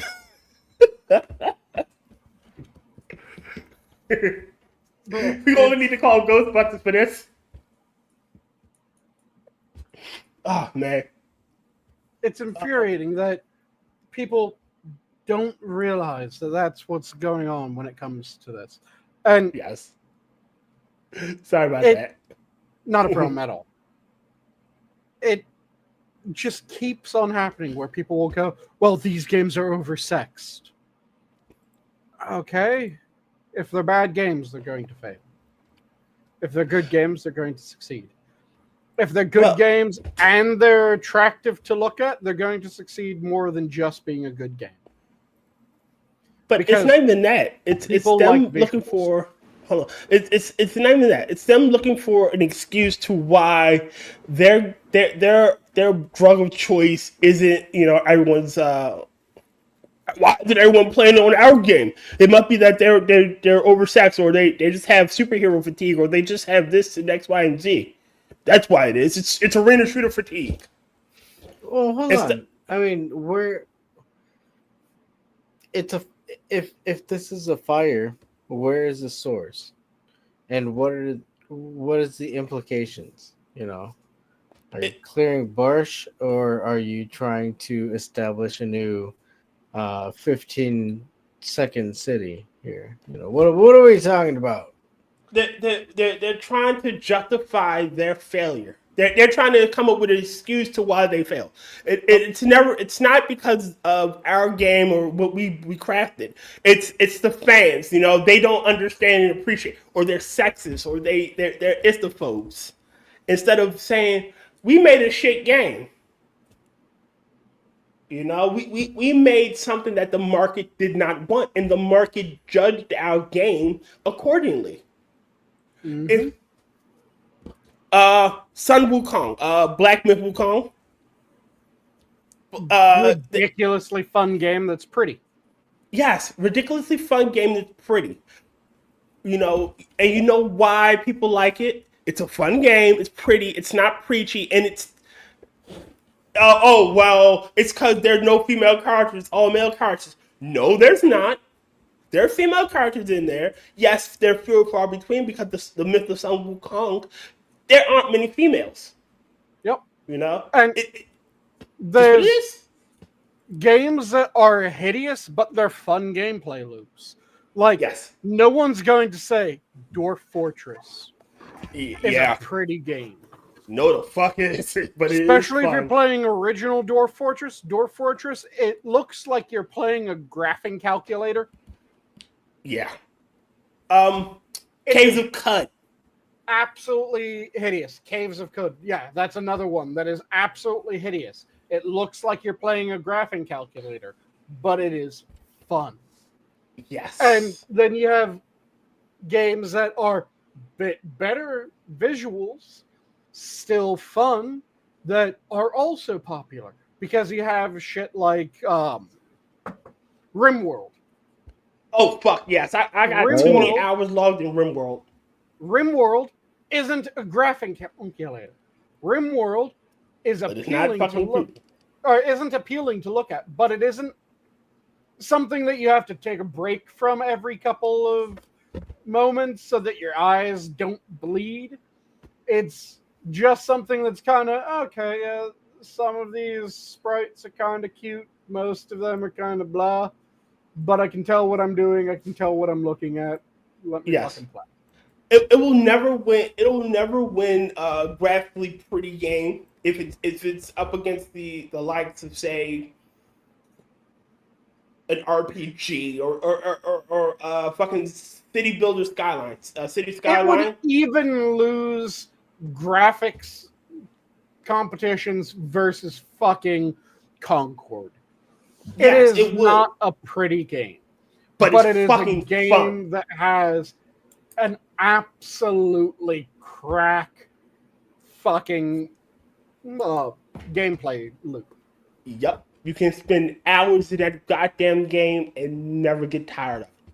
Yep, it is amazing. What's another game I like that's fairly popular? It's this game called Sentinels of Earth Prime card game. Mm-hmm. Basic card game with superheroes. Mm-hmm. It's fucking fun. It's getting a sequel. I kickstarted back the sequel. I like it that much. Yep. Yeah, As for graphics. You can play games that aren't at all pretty. And you can really enjoy them. But if a game has shit loot and shit graphics and shit story, and it's preachy. Yeah. It goes back to the same idea as I enjoy characters that happen to be gay, black, whatever. Insert identity group here. If a character happens to be that, I can enjoy that character. One character that I really like from a fantasy series that I've brought up several times before is there's the Black Magician trilogy, followed by the Traitor Queen trilogy. A character in that is gay. Very, very fucking gay. But he isn't a gay character. He's a character that happens to be gay. So when they're talking about the character, it isn't, by the way, did you know that he sucks dick? He really loves sucking dick. Oh, he will suck all the dick. Did you know he sucks dick? Did you know that he really likes pushing it in the poop chute? Do you know that he rides the Hershey Highway? Do you know that he likes doing it bareback with men? Did you know that he likes men? Yeah, he really likes men. Only men. It's men that he likes. Did you know that he likes to fuck men? It was, yeah, this character is brilliant. This character is extremely charismatic. This character has these sorts of pressures put on him. This character is able to figure shit out when he's put in a situation. And he's an amazing diplomat because of that. Because he will find the way that he can get the other side to agree to deal with us. And that presentation of this character made him fantastic. Whereas if it was just he's gay, and the story even includes a love triangle in the second series and a love story in the first series where this character is involved. Mm-hmm. And it's okay, yeah. Hope dude's happy. Because the dude was interesting the entire fucking story. So it wasn't he's gay. He's gay. Did you know he's gay? He's gay. He's gay. It was this character that you've seen go through all of this shit time and time again, that you've seen deal with these things, that he's dealt with people trying to attack his character, that he's dealt with people trying to be obstreperous assholes in peace talks. He's now having a conversation and he's winning. And yeah, he falls in love with the dude. Good on him. Fuck it. He deserves it after all the shit that he had to deal with. And it isn't anything to go, well, they're making this a gay story. They're adding this for no fucking reason. It feels organic. And that's where a lot of stories fuck up. They don't make the character feel organic because they're trying to make the character obvious rather than just part of this goddamn world. Or they make them one-dimensional, that being gay is the only personality trait they possess. Yep. They have no other traits. They aren't interesting. They're not moral. They're just gay. Yep. This happens with black people a lot as well. Because you'll have the black character who isn't a character that happens to be black, which is a character who has their own motivations. They have their own logic and reason. No. The character who is a black character rather than happens to be black is always talking about how they're keeping the black man down. They're always doing this to black people. You can't trust him because he is not black. Did I mention this is a black character? Yeah. Or did I mention that fried chicken and watermelon? Yeah. If only we had a black representation that we could have to voice their opinion on the matter. Hope y'all find one. It's just infuriating. Oh, hey, let me know when you find one there. It happens constantly where they'll have a character of this identity or that identity. And every fucking thing that they say is about how they're of that identity. Again, that's they have how no they kill a personality. character. Yeah, they have no personality. And this is, I've mentioned this before. When you ask a just Joe Blow from Idaho to tell you about him, he will explain marital status, what he does for a living, hobbies, what he finds fun to do, and shit like that. Mm-hmm. So you go to a random dive bar in bumfuck nowhere, and you ask a guy, tell me about yourself. He'll tell you all of his interests, all of his, what he does for a living, all that shit. Mm-hmm. Mm-hmm. If you ask someone in the trendy bar in the middle of a city, there's a good chance that they will tell you, well, I'm of this identity group. I have this sexuality, so I like getting stuck by or sticking these sorts of genitals. And I have these bits between my legs. That doesn't tell me a fucking thing about you. The only time that what you like to stick or get stuck by matters is in a relationship. If you're looking at me as a relationship partner and I'm looking at you as a friend, that's a problem. What you like to stick or get stuck by doesn't fucking matter to me other than that, though. Other than if I'm interested, would you like to be stuck by me? I don't give a shit what you want to stick or what you want to be stuck by. As long as me is not one of those answers.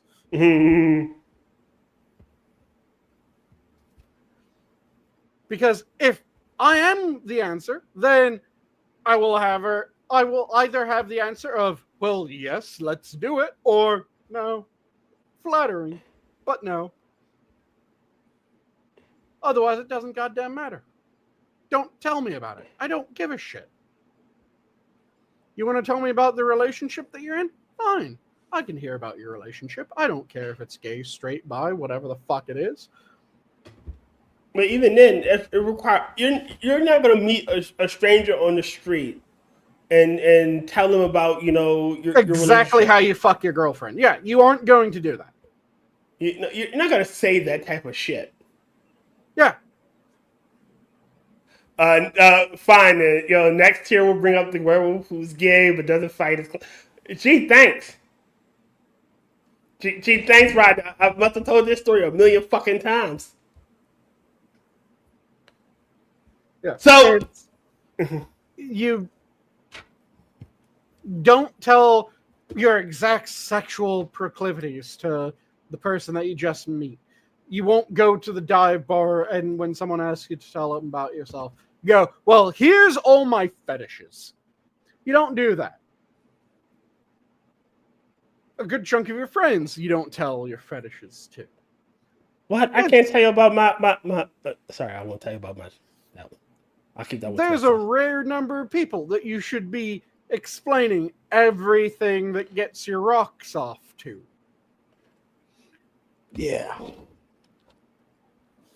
When I someone agree. asks you about yourself, it's what you're interested in. It's things that actually fucking matter. What you believe, what you're interested in, what you do for a living, what you do for fun.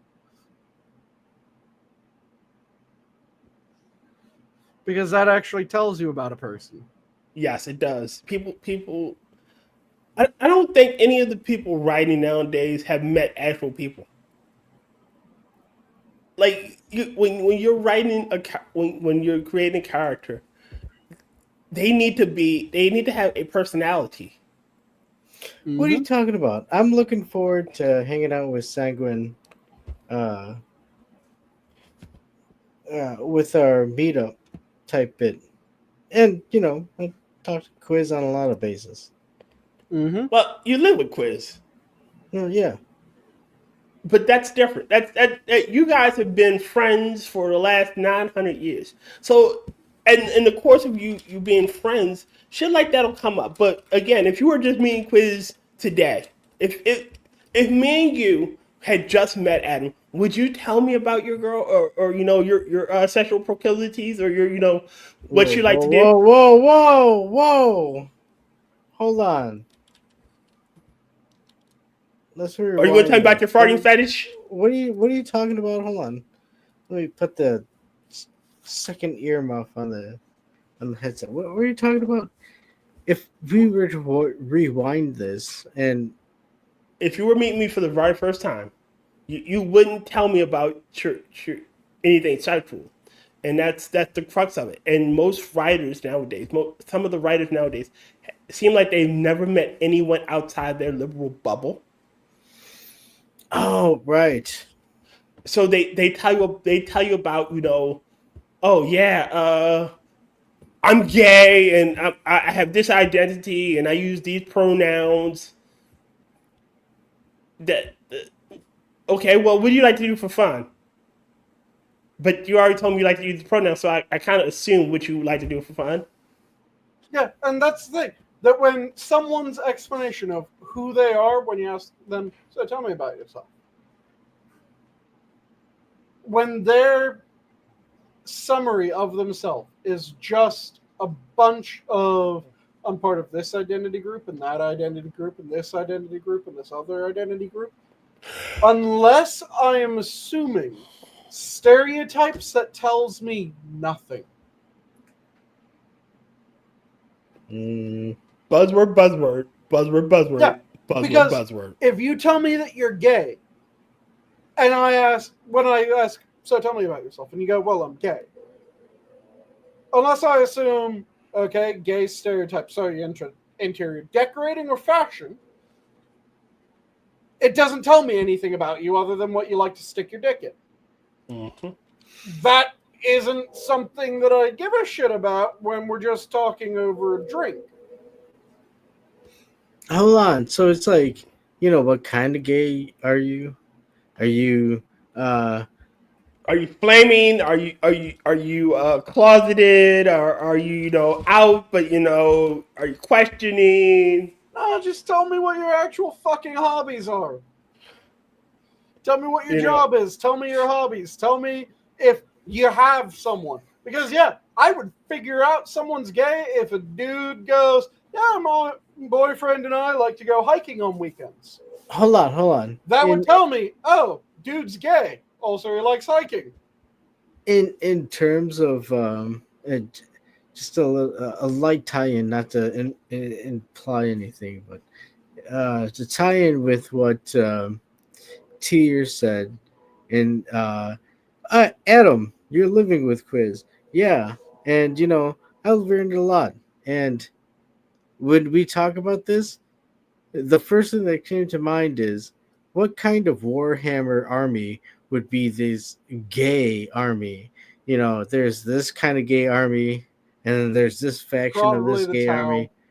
Oh God! Don't tell me no, that there's. no. It seems more like a Drukari. Stop it! No, the Drukari are the gay Edgelords. army that is just Ah, they ah! don't give a shit. It's the Tau that are the normal gay army, I think. I forget what do the Eldar call themselves? Fucking can't remember.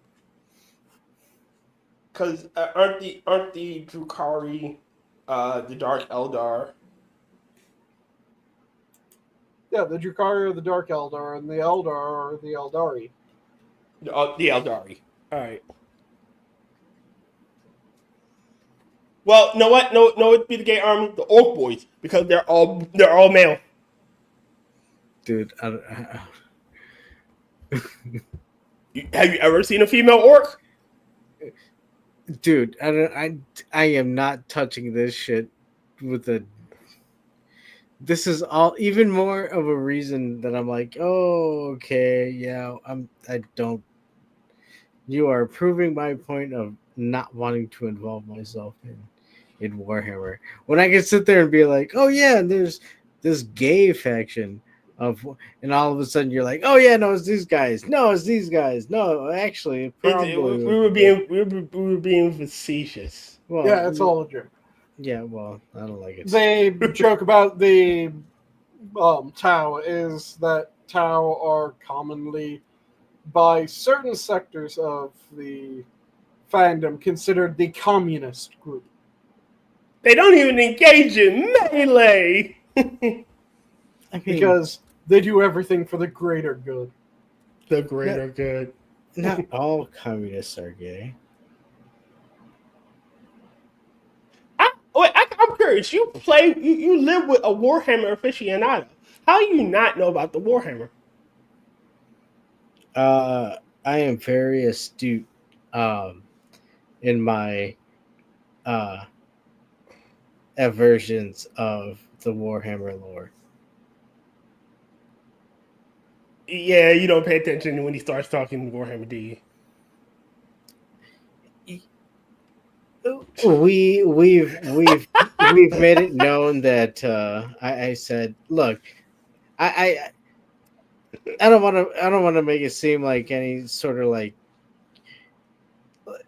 it's known that I'm not in any real shape or form interested in Warhammer. It's okay. I'm not knocking you. The Sound Marines probably sodomize each other. See, there you go. No. It would be them. I believe it was the Blood Angels that would fuse the sodomize themselves. Nope. The Slaneshi. Yeah, Sound Marines are Slaneshi. Yep. I had remembered it. Yep. Slaneshi. I like I said, and I just want to reiterate, it is not my cup of tea, but at the same end, I'm not gonna sit there and goof on him or poo poo him or tell him fuck yeah. It's like, hey dude, that's your bag. There's a lot of stuff that I'm into that quiz. And we're just holy shit. We're still live? Yes. Fucking hell. Quiz now knows everything. He's gonna look at you with angry eyes like, I thought you were listening when I was explaining to you why the Drukhari are right in the Eldarian War. And you know what? He probably tried to explain that to me at some point. And my eyes glazed over and I said, what the fuck are you talking about? Only thing you need to know is that the leagues are the best race. The what? The leagues of Votan. Oh, fuck. They're the best. No. I don't know. I'm a Necron tier, and I'll stay a Necron tier because Necrons are awesome. In the noise of life. I still say, if there was a turn to the good of the entire universe, which means that it will not fucking happen, the solution would be the leagues and Necron end up befriending each other. Because if you're looking for biological modification, the leagues have that in spades. Ooh. If you're looking for tech know-how, the Necron have that in spades. The group that's most likely to be able to put Necron souls or Necron consciousnesses into bodies with souls, Votan. The group that's most likely to fix the Votan, Necron. Oh yeah, I forget to vote. The squats are members of the leagues. I love the squats. Yeah. The squats are awesome. And they have Of course you love the squats. Yeah, they have the most insane bioengineering tech currently. For those that don't know, the squats are essentially Warhammer 40K's version of dwarves. Yep, they're space dwarves. And they are glorious. Ah, man. Of course you would love the squats. Yeah. But are you denying that if there was a turn for the good, it would be Votan and Necron teaming up? It would be each other's problems. It would be. It would totally be them teaming up, and honestly, the 40K universe, that team up would create a powerful power block that would fuck over the Imperium. I think that it would probably end up improving the Imperium to a certain degree because it would relieve pressure to a ridiculous degree. Well, yeah, if the Necrons weren't a constant threat that they'd have to worry about, versus and they could focus on someone else. If the Eldar kept the Dark Eldar in check, so? Yeah.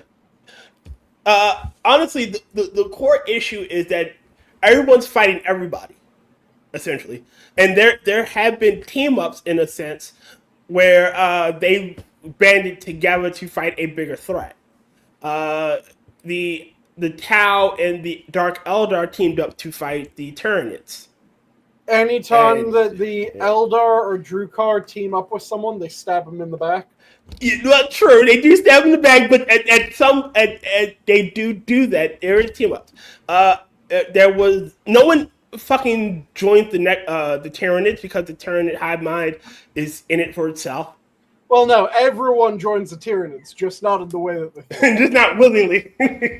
But I'm not. What I'm saying is, like, you don't see. There have been stories where, for brief bits in history, the Necron have decided not to attack, say, the humans. They respect the Blood Angels, for instance. Yeah, and so they'll fucking take. They'll choose to, like, if we let the Tyranids go, they'll just rampage and eventually they'll come for us. So we need to help them out this one brief shining bit.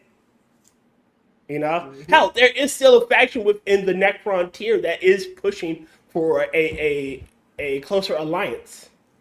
It's a small house. It's not a big one, but it's there. Yep. But like you said, if the Necrons went good, officially went to the side of good, and started to try to help, it would relieve a lot of pressure, and it would honestly force the Eldar in a kind of in a quagmire, if you will, using that word, because now the humans aren't trying to get resources.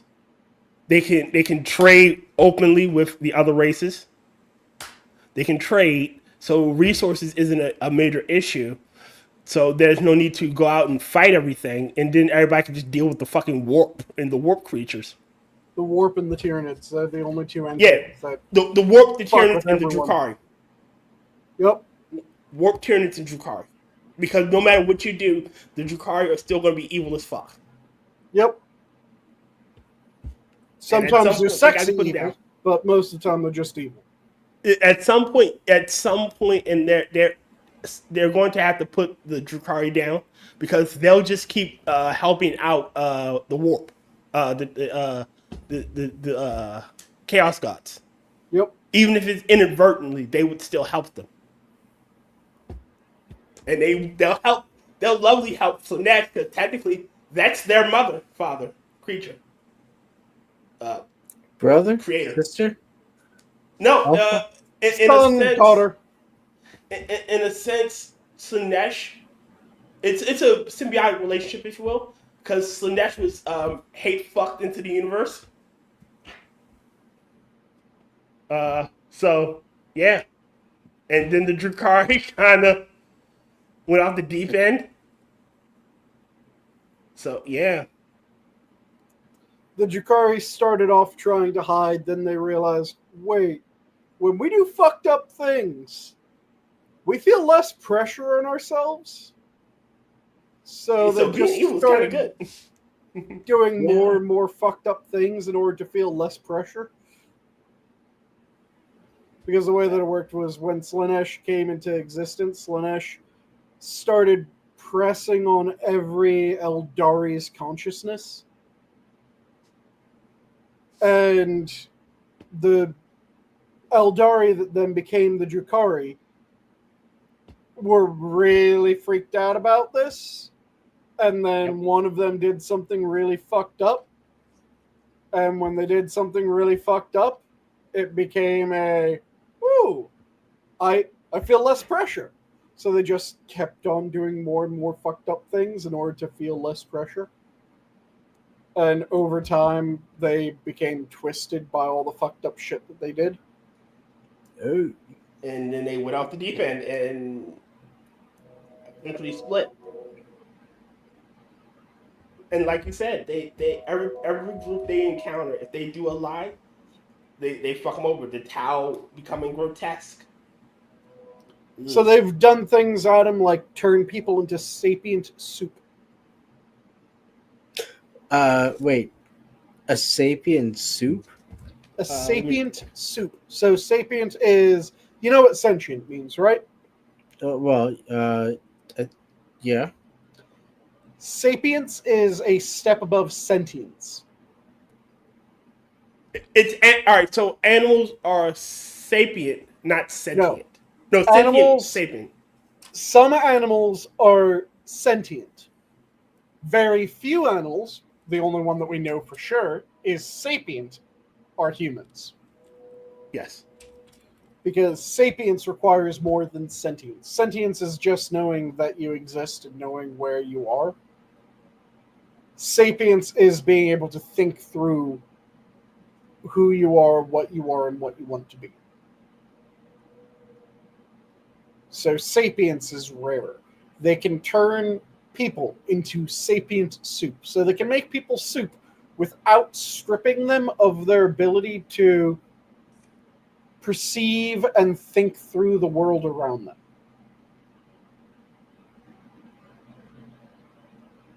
Which is really fucked when you think about it. All right. Better example. The Drukhari are masters at Three things: genetic manipulation, pain, and torture. I think the fucking sapient amazing. soup is probably one of the most fucked up things, personally.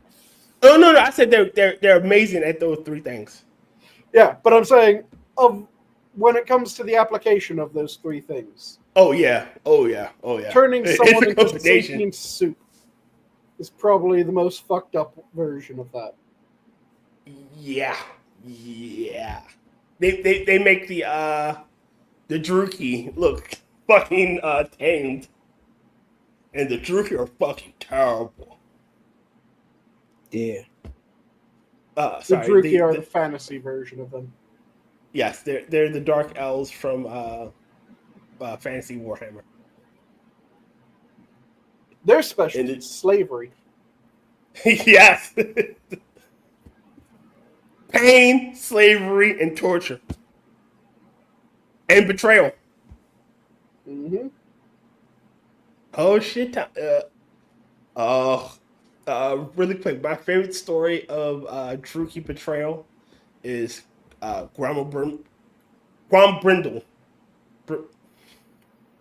Snorri Whitebeard. Yeah, the white dwarf. Yes, the white dwarf, Snorri Whitebeard.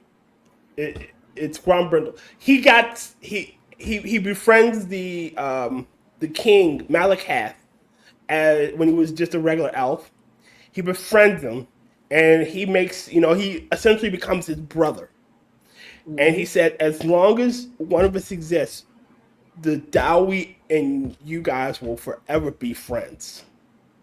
And then the War of the Beards happened. Yep. And mind you, at this point, Snorri has died. Snorri's fucking dead. Kind of. Dude just keeps on not quite dying. Because it's rage. It is the rage and that betrayal. It is such a powerful fucking grudge against a man he thought was his brother. He refuses to fucking die until he kills him. And even at the end of time, the end times, he doesn't put him down. And I honestly think it was a missed opportunity that have the current king of the dwarves, not beat Queek's head taker to death with the Book of Grudges. I still find it hilarious that the Slayer can't fucking die even in the end times. Yes. Gotham. He had the title Godslayer. So, Adam, in lore, the Slayers exist for the sole purpose of trying to die gloriously in battle as atonement for something that they did. There's one character who is the greatest and worst Slayer at the same time. Yes. Because the whole thing about Slayers is that they have to die in glorious battle, so they have to die against a worthy foe. He has fought the most worthy foes and has killed every fucking one of them. All right, so the way Slayer names work, their last name is Godslayer, is when you kind of level up. As you kill stronger and stronger shit, you go from like Goblin Slayer to Rat Slayer to Troll Slayer to Ogre Slayer. And vampires. You just keep leveling up because you fought that and you lived.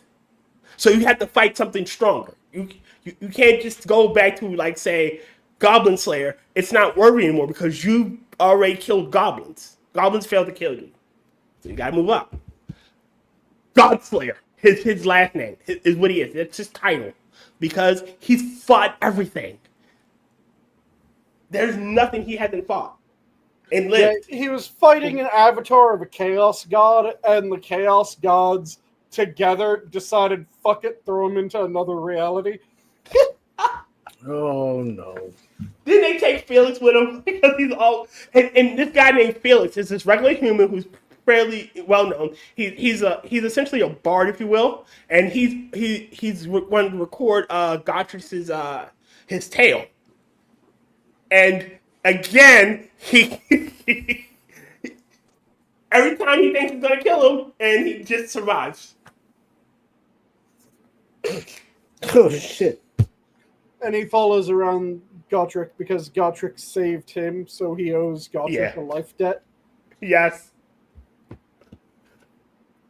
But at that point, well, I can't say technically it wouldn't be because he wouldn't have saved his life even if he could because his whole point is to die.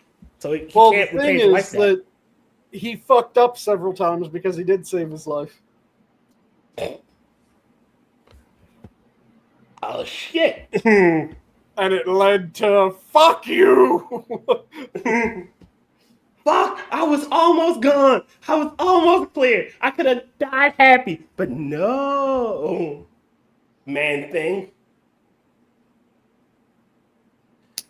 Like, fucking.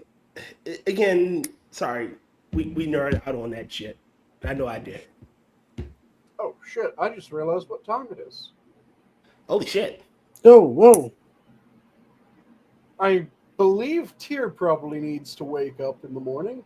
Yeah. So- I need to. Shall we go around the horn for parting words? Sure. Passionate about Sanguine devour him. Don't let Sanguine devour you. You can try to resist, it will be futile. He will feed, and he will feed on you. If I hunger, I will eat. What about you, Adam? Excuse me. You know, always happy that get to hang out with you on Fridays. You know, and love you all and God bless. Fair enough. Well, but Always thank you. fun. You gay. Why you gay? I'll leave off with be gentle with yourself when you fail. Don't excuse mediocrity or tolerate stagnation, but neither should you confuse a failure with being a failure. Learn from your blunder and grow. And with that, have a good night, all. The zoo is closed. Night all. And click this, and it takes a couple seconds after I do it, but suck it!